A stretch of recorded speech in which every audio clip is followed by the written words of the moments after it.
ሰበር አሁን የገባም ታዋቂው ባለሀብት ወርቁ አይተነው በኖርዌይ በቲክቶከሯ ሄለን ደሳለኝ ላይ ክስ መሰረቱም። ፍርድ ቤት በቲክቶከሯ እገዳና የገንዘብ ቅጣት ጥሏል።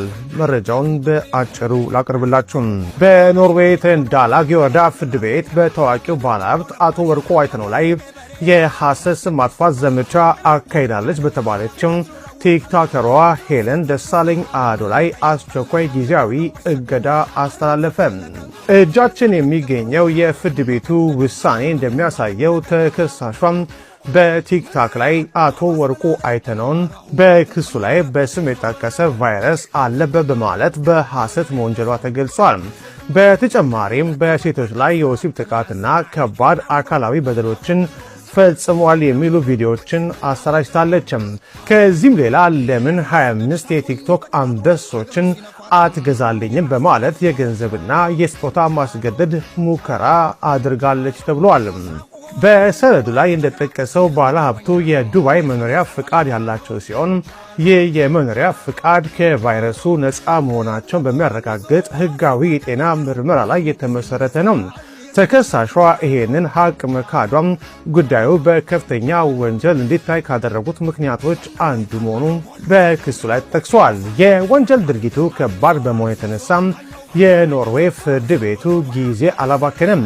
በመሆኑም ተከሳሿ በሌለችበት አስቸኳይ ውሳኔ አሳልፏል። ፍርድ ቤቱም ካስተላለፋቸው ትዕዛዞች መካከል የሚከተሉት ይገኙበታል። አቶ ወርቁ አይተነውን የሚመለከቱ የሐሰት የጤናና የጥቃት ክስ ቪዲዮዎች በእሷ ቁጥጥር ስር ባሉ የቲክቶክና ሌሎች ዲጂታል መድረኮች ላይ በአስቸኳይ እንድታጠፋ ታዟል።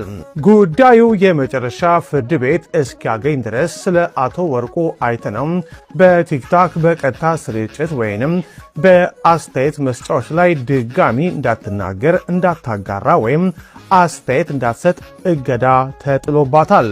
ያጠፋችውን የቪዲዮ ማስረጃ መልእክቶች፣ የአካውንት መረጃዎችና የገቢ ማስገኛ ማለትም ሞኔታይዜሽን መረጃዎችን እንዳትደብቅ ወይም እንዳትለውጥም በውሳኔው ላይ ጥብቅ ትዕዛዝ ሰጥቶበታል።